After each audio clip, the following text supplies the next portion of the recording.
오늘 주시는 하나님 말씀은 요한계시록 16장 6절에서 11절 말씀입니다. 요한계시록 16장 6절에서 11절 말씀입니다. 신약성경 414페이지에 있습니다. 한 절씩 저희가 교독하겠습니다.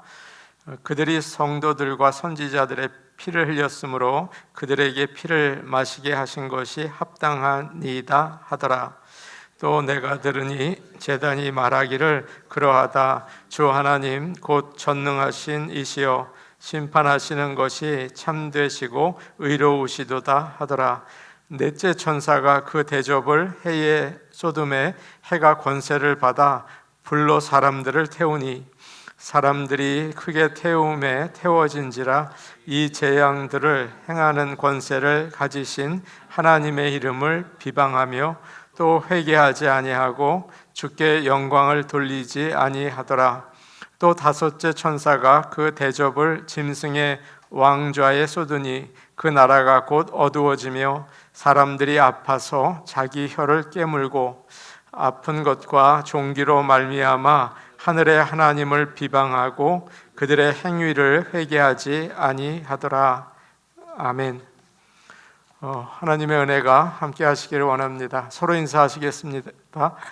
하나님께 감사합시다. 그렇게 인사하시겠습니다.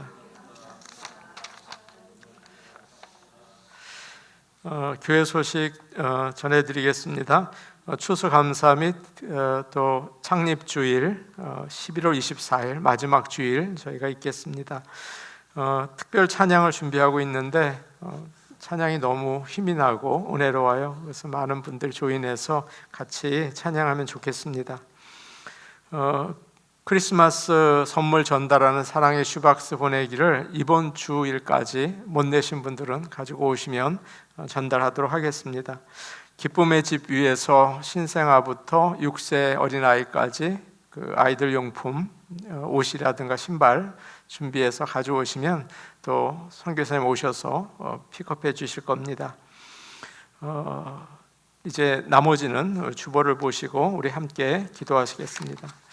오늘 오신 하나님 아버지 감사합니다. 이 시간 하나님 음성을 듣기 원합니다. 들려주시고 또 전하는 자를 통하여 하나님의 은혜가 전달되게 역사하옵소서. 예수님 이름으로 기도하옵나이다. 아멘. 저희가 심판에 대해서 진노에 대해서 은혜를 나누는데 어두운 내용들이잖아요. 이 심판받는 거, 또 재앙이 임하는 거 이런 내용들이라 전달하는 것도 그렇고 듣는 것도 쉽지는 않습니다. 또 이 내용을 하나하나 설명을 하는데 이게 정확하지 않을 수가 있어요. 하나님께서 마지막 심판이 어떤 모습일지를 성경의 내용을 해석은 하지만 하나님 손에 있기 때문에 때로는 상징적이라고 해석하고 때로는 문자적으로 해석하기도 해서 정확한 것을 전하기는 좀 어렵다는 생각이 들어요. 하나님이 은혜 주시는 대로 전하고 성령께서 여러분에게 크신 깨달음과 또 하나님의 놀라운 은혜와 사랑이 함께 하시기를 원합니다. 이제 마지막 재앙이에요. 우리가 하는 게 16장이잖아요. 마지막 재앙, 인재앙이 있었고 그리고 나팔의 재앙이 있었고 이제 마지막으로 대접 재앙이 있는데 비슷비슷하다는 특징을 가지고 있어요. 심지어 출애굽기에 나오는 10가지 재앙도 비슷해요. 하나님이 하시는 일들이기 때문에 굉장히 비슷한 특징을 가지고 있습니다. 우리가 본 대접 재앙의 첫 번째는 어떤 거였죠? 우리 한번 리마인드 해볼게요. 첫 번째 천사가 대접을 땅에 쏟으니까 악한 종기가 났다. 사람들에게 병이 있게 되었다. 이 육체의 재앙을 하나님께서 내리게 하셨는데 이 재앙의 특징은 적그리스도 예수님을 믿지 않고 배척하는 사람들에게 임하는 재앙이라고 했습니다. 두 번째 천사가 대접을 첫 번째 천사는 땅에 쏟았어요. 두 번째 천사는 대접을 바다에 쏟아요.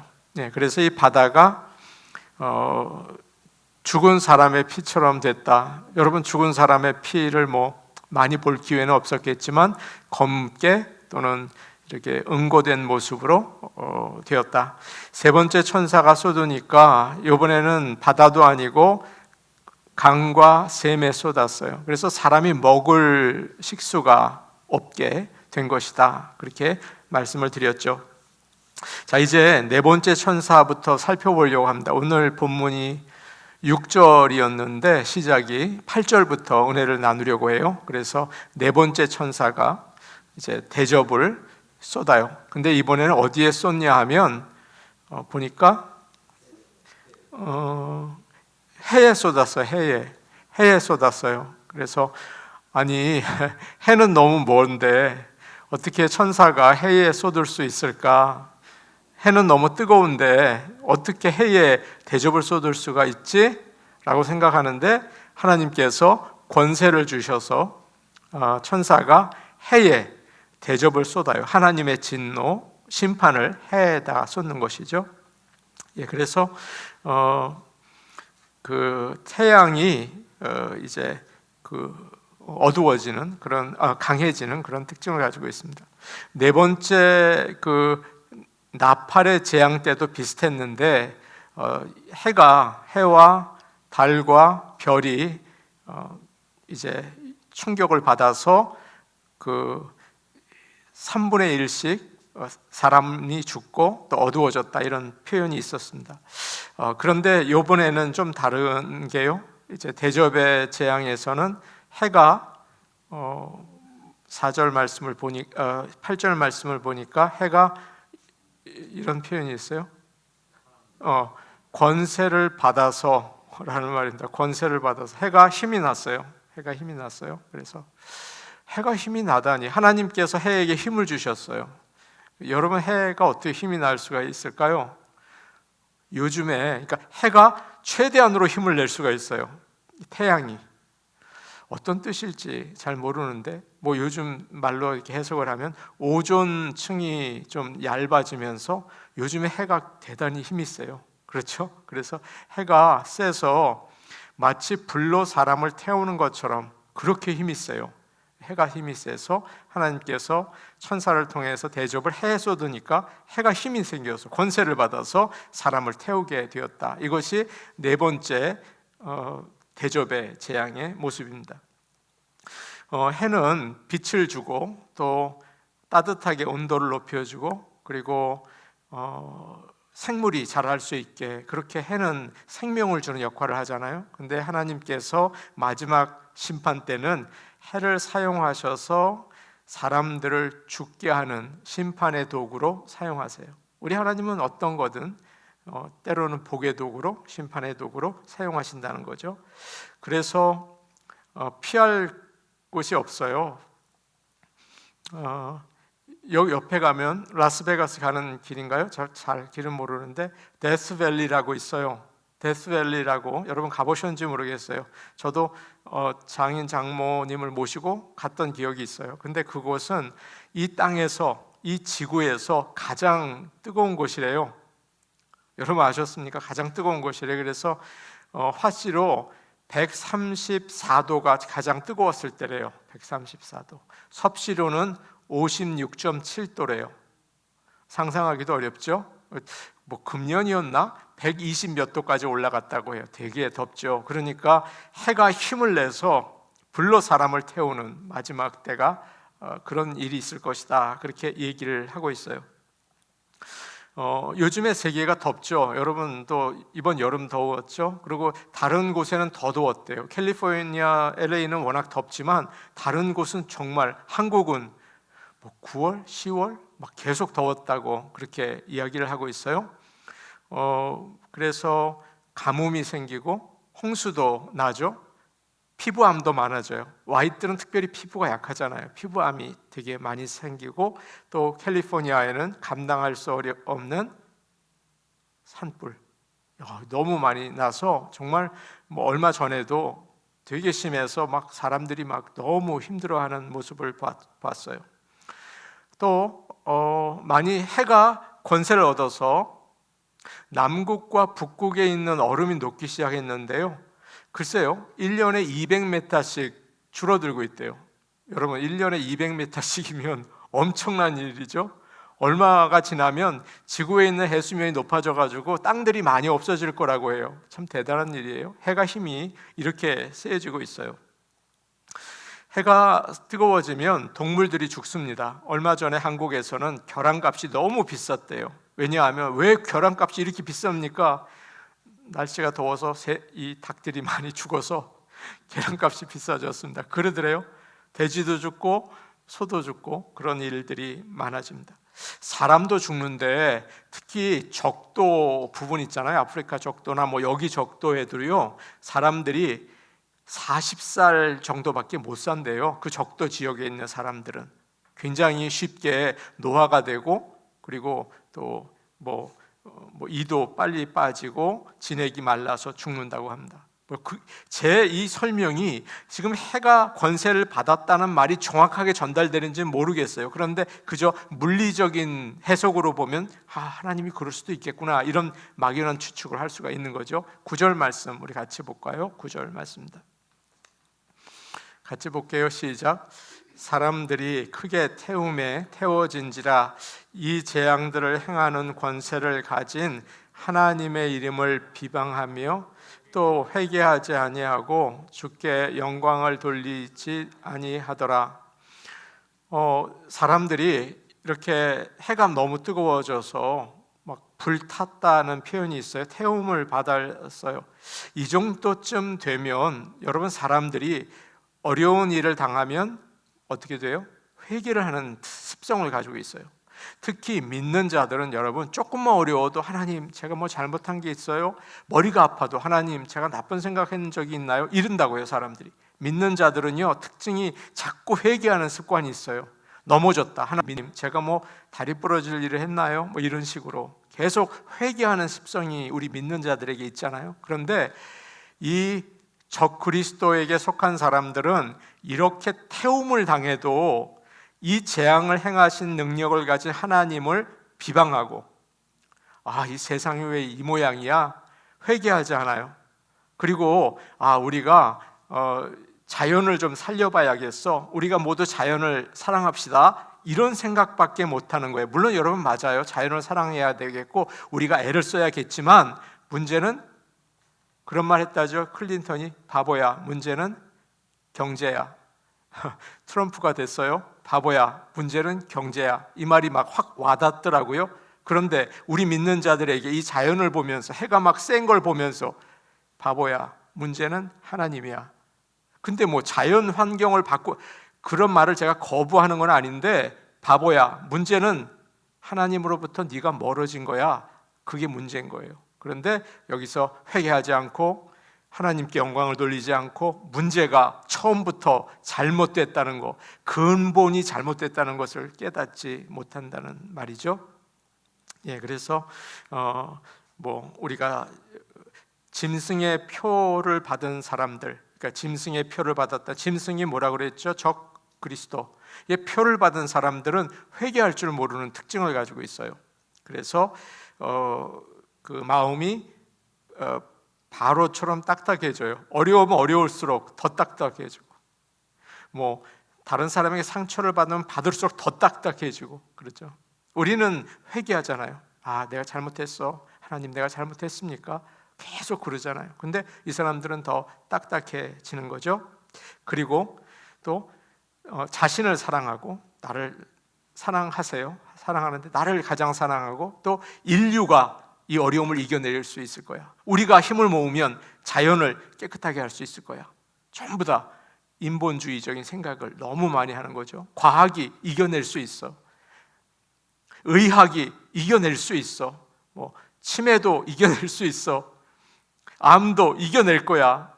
인류의 꿈이죠. 그런데 하나님, 바보야, 문제는 하나님이야. 이 말을 해주고 싶어요. 이 바보야, 문제는 하나님이야. 그런데 전부 다 이 세상에서 우리의 손으로 모든 일을 해결하려고 하는데, 우리는 워낙 욕심이 많아서 감당하기가 어려운 정도로 달려가고 있습니다. 10절 말씀 우리 같이 볼게요. 10절 말씀입니다. 시작. 또 다섯째 천사가 그 대접을 짐승의 왕좌에 쏟으니 그 나라가 곧 어두워지며 사람들이 아파서 자기 혀를 깨물고. 이제 네 번째 그 대접의 재앙을 얘기했죠. 천사가 어디에 그 대접을 쏟았어요? 해에 쏟았어요. 그런데 이제 다섯 번째 천사는 대접을 좀 특별한 곳에 쏟아요. 어떤 뭐 지역이나 그 어떤 그 위치에 하는 게 아니고, 여기서 보니까 그 대접을 어디에 쏟았다고 되어 있습니까? 짐승의 왕좌에 쏟으니. 여러분 이제는 뭐 귀에 딱지가 앉을 정도로 제가 말씀드렸죠. 짐승은 적그리스도를 상징한다. 적그리스도의 왕좌, 뭐 우리말로 하면 본부, 헤드쿼터 이렇게 말할 수가 있을 거예요. 적그리스도의 헤드쿼터가 어디입니까? 여러분 한번 생각해 보세요. 적그리스도의 본부가 어디죠? 예전엔 지형적인 것이 있었어요. 예를 들어서 모세 때는 적그리스도의 중심지가 바로가 있는 애굽이었어요. 그래서 하나님께서 그곳에 재앙을 10개를 내리죠. 거기에 그냥 집중 투하를 했어요. 그리고 요한이 지금 이 요한계시록을 쓴 그 시대에 짐승의 왕좌는 어디였을까요? 로마였을 수도 있어요. 하나님께서 거기에 역시 집중 포화를 해서 망하게 하셨어요. 그렇다면 이제 앞으로 오늘날 그 적그리스도의 본부가 어디일까요? 지금은 어디쯤 될 것 같습니까? 예전에는 막 그런 위치가 있었던 것 같은데 요즘에는 전 세계적으로 적그리스도의 본부들이 있지 않나? 그런 생각을 해봤어요. 본부를 막 옮겨요. 어디일까 생각하다가 이제는 특정 나라나 지역에 제한되지 않고, 이건 제 생각이에요. 제 해석이에요. 오늘은 이렇게 생각해봤어요. 전 세계적으로 퍼져 있는데 짐승의 왕좌 중에 하나가 혹시 인터넷은 아닐까? 뭐 이런 생각도 좀 해보고요. 요즘에 그렇게 무섭다고 기대하고 있는, 기대라는 말이 맞지 않지만 AI가 아닐까? 이것이 짐승의 본부가 되지 않을까? 그런 생각을 제가 개인적으로 좀 해봤습니다. 그래서 하나님의 그 심판이 짐승의 왕좌에 쏟아부어졌어요. 다섯 번째 재앙인데, 자, 그러니까 어떤 현상이 생겼냐 하면, 아까는 해가 힘을 얻어서 막 전 세계의 사람을 불타게 태웠죠. 그런데 이번에 다섯 번째 재앙에서는 여기에 나라는 적그리스도의 나라를 가리켜요. 예수 그리스도를 배척하는 나라, 그 나라가 어두워졌어요. 여러분, 어두워졌다니까 제가 그랬죠. 하나님이 성경에 나와 있는 처음부터 끝까지의 재앙이 공통점이 있다고 말씀드렸잖아요. 그런데 어두워진 것이 여러 번 나오는데, 애굽에서도 9번째 재앙이 여러분 아세요? 뭔지? 흑암. 그렇죠? 흑암의 재앙이 있었어요. 그때는 애굽에서 3일 동안 애굽 사람들이 얼굴을 못 알아봤대요. 좋아하는 분도 계시는데 이게 굉장히 힘든 일이에요. 얼굴도 알 수가 없게 3일 동안 그랬대요. 그런데 이 흑암의 재앙 중에서도 빛난 곳이 있었어요. 하나님의 빛이 있었던 곳이 있었어요. 이스라엘 백성들이 있는 고센에는 하나님의 빛이 있었다고 해요. 세상이 어두워지죠. 물론 이것이 물리적인 어두워짐일 수도 있어요. 1977년도 7월에, 이거 유명한 사건이죠. 여러분 아시죠? 뉴욕에 블랙아웃이 있었어요. 전기가 그 뉴욕의 중요한 타워에 벼락이 떨어져서 전기가 다 끊어진 거예요. 뉴욕에 25시간 동안. 여러분, 그런데 뭐 난리가 말이 아니었대요. 뭐 도둑질하고 뭐 집을 부수고 불 지르고 난리가 났어요. 이게 유명한 사건이에요. 1977년도에 그런 일이 생겨서 1600개 가게가 부서졌대요. 1600개. 그리고 사람들도 많이 잡히게 되고 통제가 이루어지지 않았다는 거죠. 이렇게 어두워진 게 참 무서워요. 요즘에 저는 그런 생각해요. 여러분이랑도 나눠본 적이 있는 것 같은데, 요즘에 컴퓨터 세상이잖아요. 모든 소통이 컴퓨터로 이루어지잖아요. 문자, 전화, 모든 게 컴퓨터로 이루어지는데 차도 전기차로 요즘에 길 가다 보면 하이브리드에서 전기차로 얼마나 많이 바뀌었는지 모르겠어요. 근데 전기 떨어지면 끝날 것 같아요.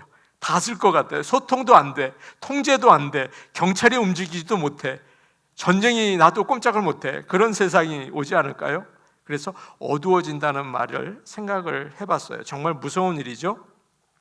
요엘서 2장 1절과 2절 뿐만 아니라 스바냐서에서도 마찬가지인 것 같은데 이런 예언이 있어요. 요엘서 2장 1절에서 2절 말씀인데 우리 한번 같이 보도록 할게요.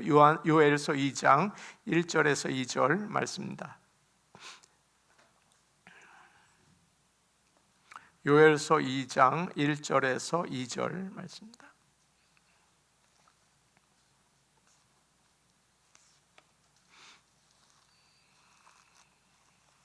우리 같이 볼게요.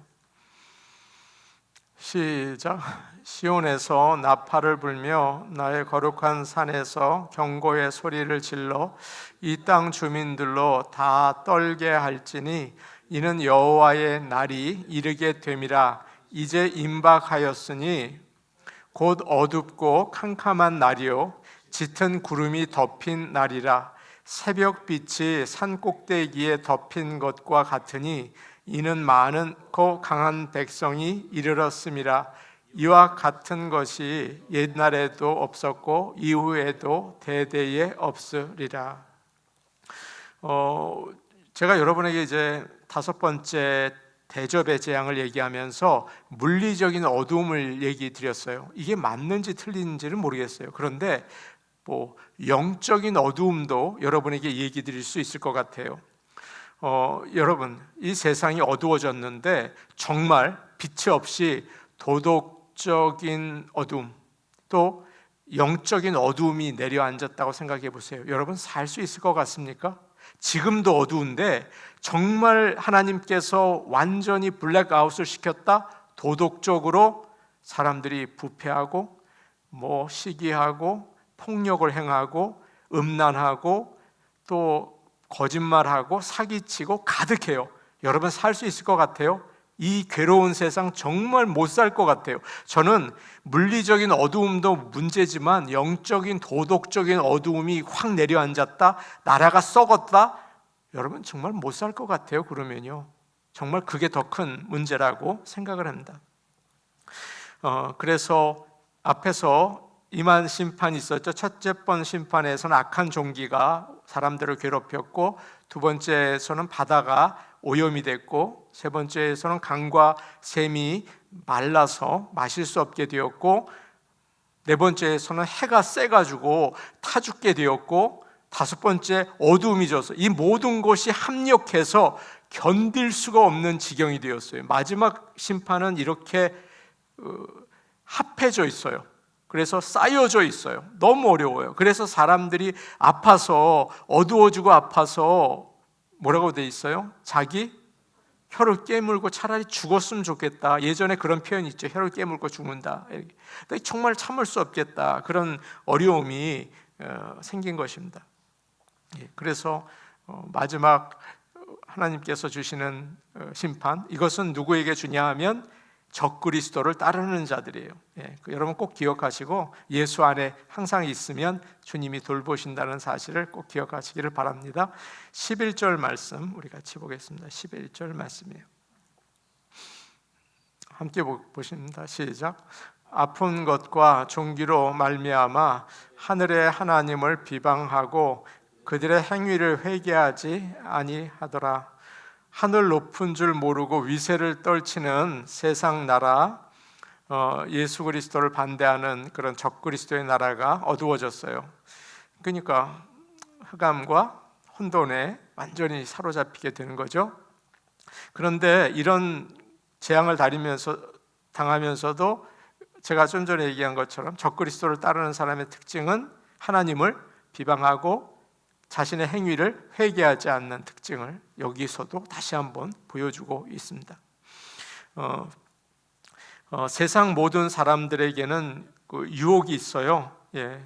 자꾸 어둠에 빠지려는 유혹이 있어요. 목사에게도 마찬가지예요. 그리고 여러분에게도 마찬가지고 자꾸 어두움에 빠지려는 유혹을 가지고 있죠. 우리가 중요한 것은 빛이신 하나님께 늘 가까이 나갈 수 있기를 원합니다. 이게 중요합니다. 그러기 위해서는 믿음을 잘 간직해야 되는데 믿음이 깨끗하게 될 수 있게 애를 써야 될 것 같아요. 자꾸 어두워지는데 가까이 가지 않고 세상의 것에 좋아해서 너무 가면 안 되고, 유튜브 세상에 즐거움이 있는데 자꾸 끌려가게 되잖아요. 그럼 우리가 조심해야 될 것 같아요. 너무 가면 안 될 것 같아요. 약간 거리를 두고 유혹에 넘어지지 않고 빛이신 하나님께 가까이 나갈 수 있기를 원합니다. 이제 12절 말씀 우리 같이 볼게요. 12절 말씀입니다. 12절 본문 12절 말씀입니다.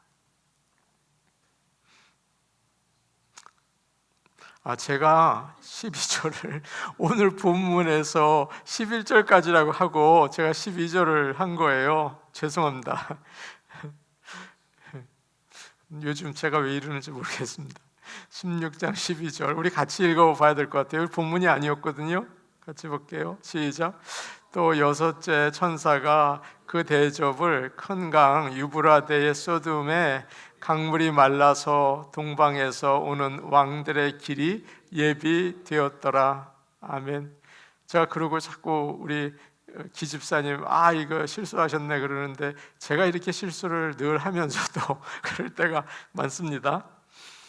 지금까지 5번째까지 대접은 천사가 대접을 쏟을 때 주로 적 그리스도의 세력을 공격하는, 그리고 그들에게 진노를 퍼붓는 것이었는데, 이 6번째 대접은 되게 재미있고 또 달라요. 지금까지의 그 진노 심판과는 사뭇 달라요.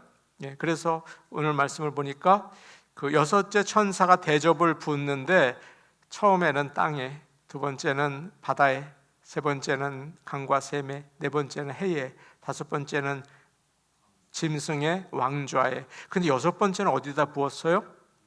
큰 강 유브라데에 부었어요. 이쯤에서는 그림을 좀 보면서 제가 좀 그림이 쌓여 있을 것 같으니까 그림을 한번 보여주시면 좋겠습니다. 오케이. 이 그림은 물에다가 붓는 것 같아요. 물에다 붓는 것 같아요. 바다에 붓는 것 같죠? 바다에 대접을 쏟는 거. 그렇죠? 그게 두 번째 재앙이었어요. 그 다음 그림 보여주세요. 이것은 바다에 쏟는지 샘에 쏟는지 모르겠어요. 역시 바다에 쏟는 것 같아요. 그 다음 그림. 이거는 강이에요. 강이 말랐어요. 강이 마른 거. 강이 마른 겁니다. 그 다음 그림 보여주세요. 그래서 강이 피처럼 되었다는 게 오늘 여러분과 같이 나누지는 않았는데요. 본문을 보니까 6절 말씀에 그들에게 피를 마시게 하는 것이 합당하다, 이런 표현이 있어요. 아마 그것을 그리고 있습니다. 그 다음 그림. 이것은 하나님께서 아까 해를 뜨겁게 하셔서 그 사람들이 불에 타는 듯한 거죠. 이거 너무 무서워서 이게 좀 은혜가 되지 않은 것 같습니다. 그 사람들이 뜨거움에 타는 거예요. 그 다음 그림. 이건 뭘까요? 하나님께서 아까 그 짐승의 왕좌에 부으셔서 모든 나라가 흑암에 어두워졌다는 것을 상징하는 그림입니다. 그렇죠? 어두움에 있어요. 그 다음 그림. 오케이. 여러분에게 보여드릴 오늘 지금 얘기할 것은 지금 페르시아에 여기엔 속해 있는데요. 두 가지 그 강이 있어요. 큰 강인데 하나는 유프라테스 강이고 또 하나는 티그리스 강이에요. 근데 여러분, 유프라테스 강은 그 튀르키예에 있는 아라랏이라는, 제 발음은 틀린 것 같아요. 그 산에서 흘러내려와요. 그래서 지금은 남부의 이라크를 지나서 맨 끝에 페르시아만까지 흘러가요. 이게 유프라테스 강인데, 유프라테스 강의 특징은 동양과 서양을 나누는 강이에요. 예전부터 유명했죠. 그래서 여러분, 요 강은 티그리스 강, 이쪽에 있는 강은 유프라테스 강이에요. 그래서 이 강이 동양과 서양을 나누는 거예요. 이쪽을 동양이라고 그러고 이쪽을 서양이라고 그러고, 요즘에 요 중간을 중동이라고 부르기도 하죠. 그래서 이 강인데 길이가 1700마일 정도 된대요. 상당히 길어요. 큰 강이죠. 그래서 그런데 이 강이 구약 시대에서, 이 유프라테스 강은, 구약 시대의 유프라테스 강은 이스라엘이 가장 클 때 북동쪽의 국경 역할을 했어요. 지금도 마찬가지지만 강은 국경의 역할을 해요. 왜냐하면 예전에는 전쟁을 막는 장애물이었기 때문이에요. 그래서 이쪽을 이스라엘, 이쪽에는 뭐 여러분이 아시는 것처럼 아수르라든가 바벨론이라든가 이런 나라가 있었던 거예요. 그래서 유프라테스 강은 이스라엘의 국경이었어요. 또 한 가지, 지금 이 성경이 쓰여졌던 요한계시록이 쓰여졌을 때 이쪽 지역까지 전부 다를 로마의 땅이었어요.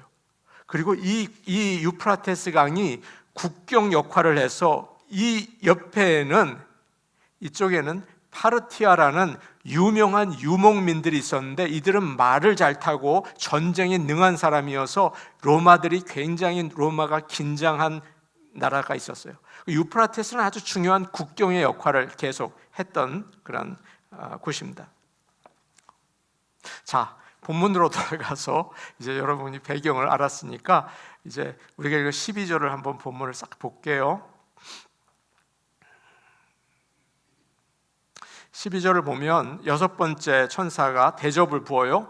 유프라테스 강에 부었어요. 경계, 국경에다 부었다는 말이에요. 그런데 어떤 일이 생겼냐 하면 강물이 말랐어요.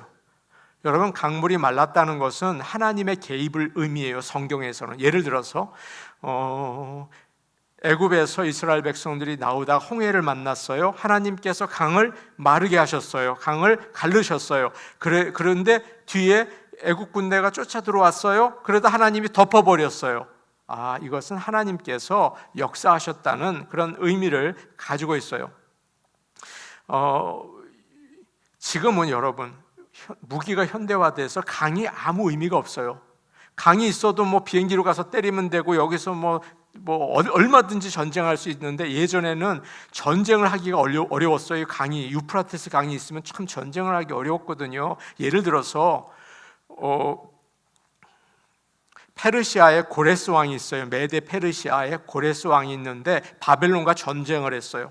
그래서 고레스 왕이 이겨서 바벨론이 완전히 무너지게 돼요. 어떻게 전쟁을 했는지 아세요? 바벨론에 가서 싸우면서 일단 유프라테스 강에 댐을 세워요. 그리고 물을 멈추게 해서 강을 마르게 한 다음에 군대가 진격해서 바벨론을 쳐부수죠. 여러분, 강이 전쟁의 중요한 그 방해물이 되는 걸 아시겠죠? 그런데 자, 여기서 하나님께서 여섯 번째 천사를 통해서 내린 재앙이 뭐예요? 강을 마르게 했어요. 무슨 말이에요? 전쟁을 하게 하셨다는 거예요. 전쟁하기 딱 좋게 모든 환경을 만들어 주셨다는 거예요. 됐다, 이젠 전쟁해도 되겠네. 그래서 동방에 있던 나라에, 아까 동쪽에 있던 나라 사람들이 야, 잘 됐다, 이제는 전쟁을 하면 되겠어, 기회야 라고 생각하고 이 사람들이 모여서 전쟁을 하게 만들었어요. 누가 만든 거예요? 하나님이 만들었어요. 하나님께서는요, 전쟁을 없애기도 하시고 만드시기도 하시나 봐요. 모든 것을 누가 컨트롤해요? 하나님이 컨트롤하세요. 이게 재앙이었어요. 와, 이제 전쟁할 기회가 생겼어요. 그래서 여러분, 이걸 가리켜서 많은 사람들이 어떻게 생각하냐 하면 아마겟돈 전쟁이 바로 여기 나오잖아요. 우리가 오늘 본문에서는 아니지만 16절에 아마겟돈에 모여요, 이 사람들이. 그래서 아마겟돈 전쟁이 중동에서 일어나는 세계 대전일 것이다 라고 사람들이 이걸 가지고 설명을 해요. 그러나 그것은 문자적인 해석일 수가 있어요. 그건 모르는 거죠. 그냥 문자적으로만 되어 있지 않거든요. 요한계시록이 잘 확실치 않는 부분이 있어요. 그래서 그렇게 해석을 이걸 가지고 하는 사람들이 꽤 있다는 거예요. 그래서 악한 자들이 야, 기회다, 이제 강이 말랐어, 이제는 됐어. 다 모여서 이제 우리가 이제 싸워서 차지하자. 이 땅을 차지하자. 하나님 모르는 사람들이에요. 야, 우리 이제는 싸워서 이 땅을 차지하자. 우리가 다스리자. 적그리스도 이제는 그렇게 세상을 다스려 나가자. 바벨탑을 쌓아보자. 그런 생각을 하는 거죠. 예. 13절 말씀입니다. 이제 마지막으로 13절 말씀을 보겠습니다.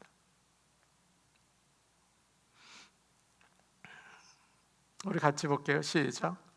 또 내가 보매 개구리 같은 새 더러운 영이 용의 입과 짐승의 입과 거짓 선지자의 입에서 나오니, 동방에 있는 나라들을 여기 이제 있잖아요. 그 사람들이 전쟁하면 되겠다, 좋은 기회야, 강물이 말랐어, 이제는 쳐들어가면 되겠어 라고 하는데, 이 동방에 있는 나라의 왕들을 모두 모아서 그들을 선동해서 이끌어가는 대상이 있는데 누구냐 하면 바로 새 더러운 영이래요. 이 새 더러운 영이 동방의 왕들을 모으는 역할을 하는 거예요. 14절 말씀에 그게 나오거든요. 우리 같이 한번 볼게요. 14절이에요. 시작.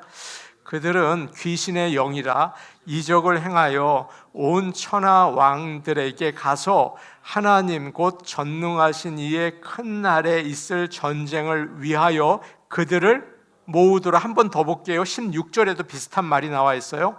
시작. 새 영이 히브리어로 아마겟돈이라 하는 곳으로 왕들을 모으더라. 전쟁을 누가 일으키고 있어요?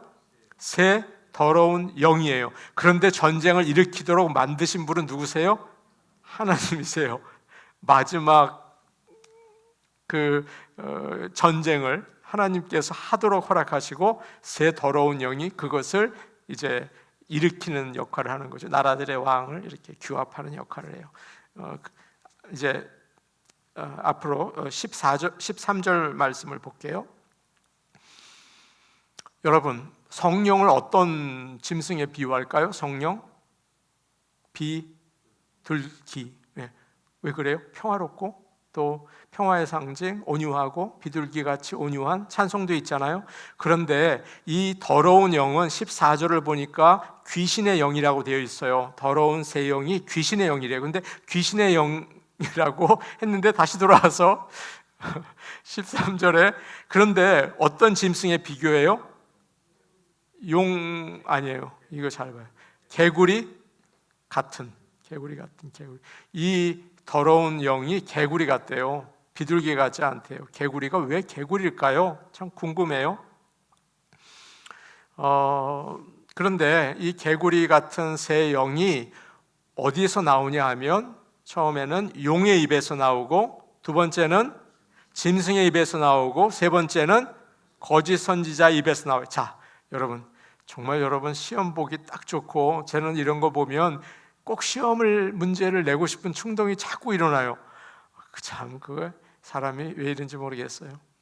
예전에 삼위일체와 똑같은 것을, 왜냐하면 자꾸 하나님을 모방해요. 이 사탄이 하나님인 척하고 자기보다 나은 걸 모방하는 습성이 있어요. 사람들은 자기보다 못하는 거는 모방을 안 해요. 여러분, 사탄이 자기보다 힘세고 뛰어난 누구를 모방할까요? 하나님 모방하는 거죠. 그래서 사탄은 삼위일체 하나님이 되게 좋은 거예요. 셋이 막 힘을 모아서 막 역사하는 게 좋아서. 그래서 자기도 거짓 삼위일체를 꾸며요. 그래서 지난번에 말씀을 드린 적이 있는데 아마 고대 시대에 들은 것 같이 느껴지셔서 기억을 못 하실지 모를 것 같아요. 자, 첫 번째 삼위일체, 거짓 삼위일체 첫 번째는 용이에요.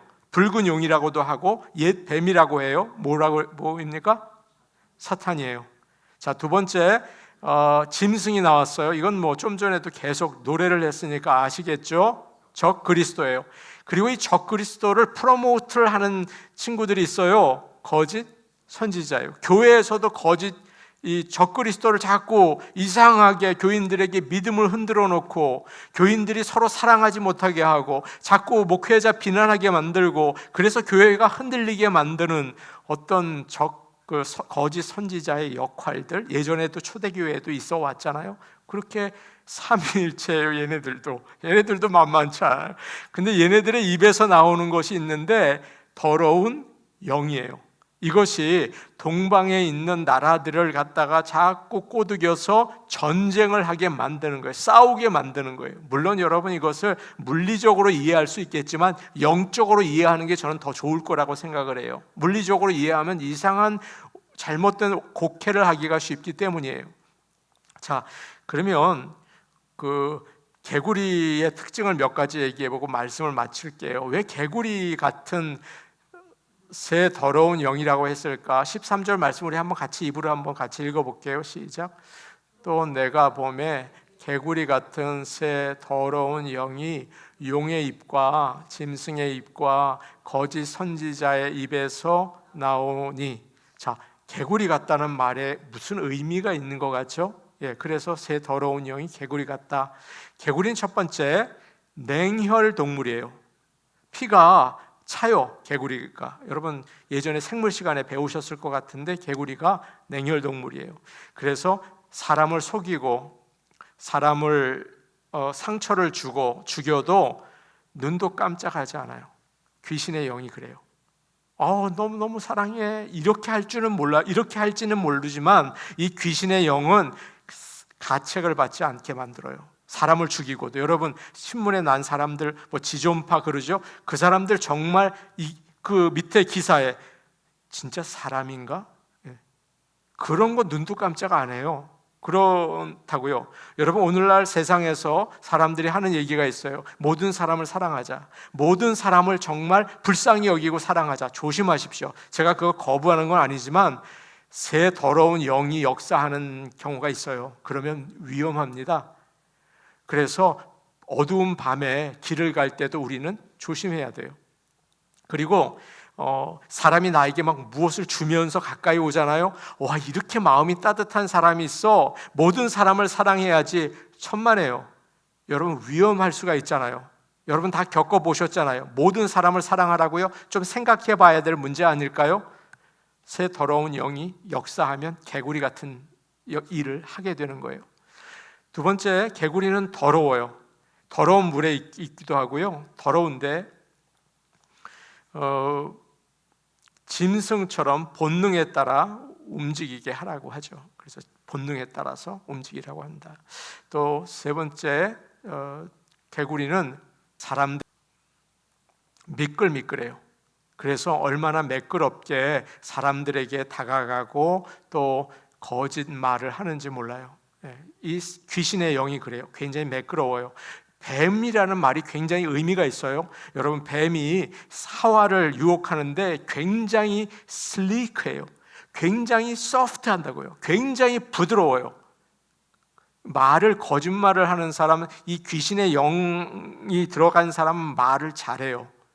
그럼 말을 못해야겠네, 그런 생각할지도 모르겠지만 말을 잘한다고요. 그래서 적그리스도를 섬기게 하죠. 여러분 성령은 넘어진 자를 일으켜요. 성령의 특징이에요. 어떻게 성령 받은 사람을 알까요? 겉으로 막 방언하고 넘어가고, 여러분 거기에 넘어갈 필요는 없어요. 그걸 아니라고 부인하지는 않지만 거기에 넘어갈 필요는 없어요. 정확한 것은 성령은 넘어진 자를 일으키고 꺼져가는 등불을 켜게 하고 믿음이 비실비실한 자를 일으켜요. 이 사람과 얘기를 하면 믿음이 생겨요. 그건 분명한 거예요. 그러나 마귀는 믿음이 흔들리게 만들어요. 정말 하나님이 있을까? 인생은 다 그 모양이야. 이 사람만 만나면 그저 마음이 흔들흔들하게 만들어요.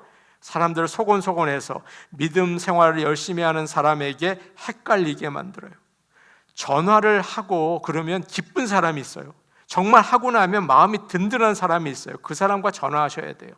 그런데 전화를 하고 나면 걱정이 생기고 힘이 빠지고 미워하게 되고 이러면 여러분 조심하셔야 돼요. 그게 누가 됐든 제가 돼도 마찬가지고요. 그래서 거짓말을 하지 말아야겠죠. 모세는 거짓말장이다. 모세의 말을 듣지 말아라. 모세의 말을 듣지 말고 애굽으로 가야 된다. 그게 출애굽기에 있잖아요. 그런데 이 사람들은 분명히 여러분들을 굉장히 좋다고 그럴 거예요. 정말 권사님 대단히 좋으신 분이에요. 우리 교회에 꼭 필요한 분이에요 라고 부추길 거예요. 근데 여러분 그럴 때는 비행기에서 떨어질 때가 있다는 생각을 하고 떨어지면 산산조각 난다는 생각을 해야 되는 거예요. 이 더러운 개구리 같은 새 더러운 영이 가지고 있는 특징이죠. 제가 한마디 하고 마칠게요. 제가 목사인데 거짓말을 할 때가 있었어요. 본의 아니게. 어느 권사님 집에 이제 가서 신방을 하는데 권사님이랑 이렇게 모든 얘기를 하고서 돌아오는 길에 제가 그랬어요. 권사님, 제가 이제 곧 뭐 그런 말은 아니고 더 부드럽게 제가 전화 한번 드릴게요. 이런 식으로 얘기를 했어요. 그리고 잊어버리고 지냈어요. 저는 그 말이 그저 인사치레의 말이었어요. 전화 한번 드릴게요. 이런 말이었죠. 그런데 얼마 지나서 그 권사님이 시험을 받으셨어요. 왜 받았지? 그랬더니 목사가 거짓말을 했다는 거예요. 전화 한번 한다는데 목사님 전화를 계속 기다려도 전화를 하지 않더라. 그 제가 회개했어요. 이게 인사치레라도 말을 제가 이거 하는 게 실수였구나. 또 다른 거짓말이 뭐였냐 하면 제가 어느 집에 갔더니 현관에 큰 액자가 있었어요. 그러면 족자라고 하나요? 뭐라고 불러요? 글을 써서 이렇게 멋있는 글을 써서 제가 인사치레로 이 액자 정말 집에 이런 거 있으면 너무 좋겠네요. 그랬어요. 그랬는데 며칠 지나서 그 남자 집사님이 그 무거운 족자를 들고 우리 집에 온 거예요. 목사님 집에 꼭 필요하게 생각해서 이걸 들고 왔다는 거예요. 제가 그래서 아니라고, 정말 제가 잘못했다고 사정을 해서 돌려보냈어요. 제가 인사치레라도 이거 정말 조심해야겠구나 말을 그 생각을 했어요. 여러분, 성령은 거짓말을 하면 힘들게 만들어요. 내가 정말 실수했구나, 내가 정말 잘못했구나, 말을 불편하게 만든다고요. 성령은 그런 거예요. 그런데 이 개구리 같은 놈은 절대 불편하게 안 만들어요. 냉혈동물이라고요. 그런 거 눈도 깜짝 안 한다고요. 그러면 내가 잘못된 거예요. 성령인지 개구리의 영인지를 우리는 분명히 기억해야 합니다. 마지막이에요. 개구리는 시끄러워요. 개굴개굴 밤새 그래요. 어떤 분이 밤에 자는데 하도 이놈이 시끄럽대래요. 논 옆에서 자는데 논에서 너무 시끄러워서 잠을 자다가 이 성격도 보통이 아니라서 일어나서 개구리를 잡아야겠다. 새벽에 일어나서 개구리를 잡으러 갔어요. 생각에는 개구리가 한 수백 마리는 될 것 같이 여겨졌대요. 이놈들 내가 잡는다. 그래서 개구리를 잡으러 갔는데 새벽에 내내 잡았는데 그 논에서 나온 개구리가 5마리였대요. 수천 마리였는 줄 알았는데 5마리가 얼마나 밤에 이걸 해댔는지 이게 너무너무 웃겼다, 그런 얘기를 들은 것 같아요. 여러분, 개구리는 굉장히 평화를 깨요. 정신이 없어요. 교회를 혼란스럽게 만들어요.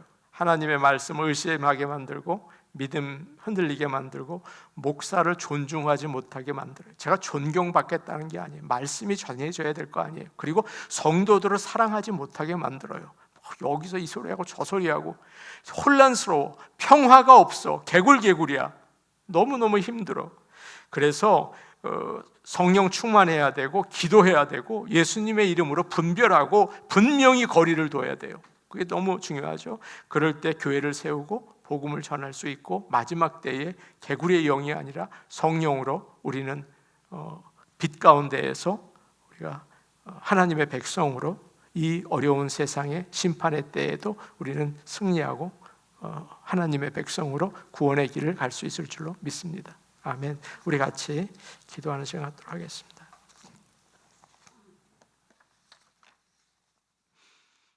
오늘 말씀을 우리가 기억하죠. 우리가 성령 충만해야